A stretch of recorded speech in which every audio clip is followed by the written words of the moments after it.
The weather now, so often we see sites like that where we have to clean up following the storm, but nothing like that now, right? Yeah, not today necessarily. There could be some minor flooding. Yesterday we had some pockets of heavy rain that were ponding on roadways. Didn't lead to much debris, but something that we want folks to be aware of today, and that's why we're issuing our weather aware, not only for today, but really for the rest of the week. More or less just inconvenient weather, and we kind of stress this with all the kids going back to school. They could be encountering these late afternoon showers and storms. There's only a couple of patches of rain out there early this morning. Here's what I'm tracking today. That weather aware is in effect for today, again for the rest of the week. There are some morning showers, primarily east of Interstate 65 and north of I-20, so kind of that northeast quadrant of our viewing area. That unsettled weather is going to continue through the rest of the week and really on into the weekend.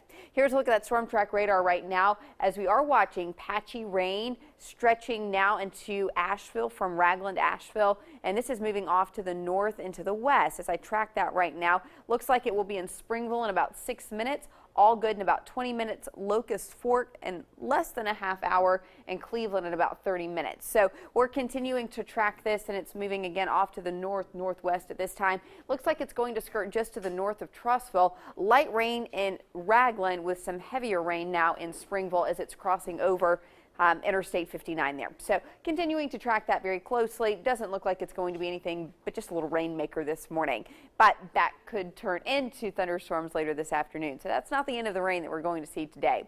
Breaking your day down temperature-wise, temperatures will hold in the mid-70s this morning. It's muggy, it's mild, and we are seeing some clouds. That's going to keep those temperatures a bit lower. We're not going to have full supply of sunshine to really help those temperatures climb quickly. Even though we'll be in the lower 80s at 9 and 10 o'clock, may sound pretty nice for an August day.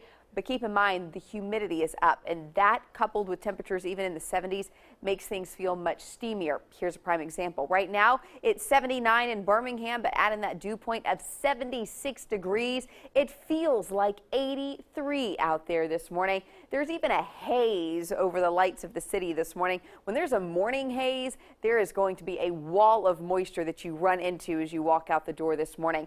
I did also encounter some patchy fog as I made my way into work this morning. Kind of those typical areas, the lower spots, the valleys.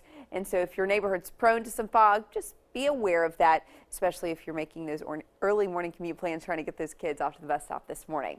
Temperatures across the board, low to mid 70s, upper 70s in Birmingham, lots of 7s, 77 in Gadsden, 77 in Pell City, same with Anniston, same with Jasper and Alabaster this morning, and temperatures are going to climb into the 80s by around 10 or 11.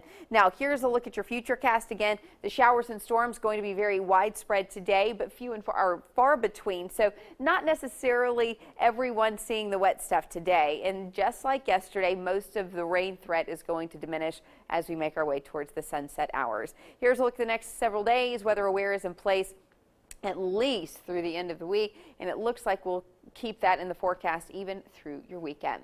And that is a look at your storm track 7-day forecast. Art.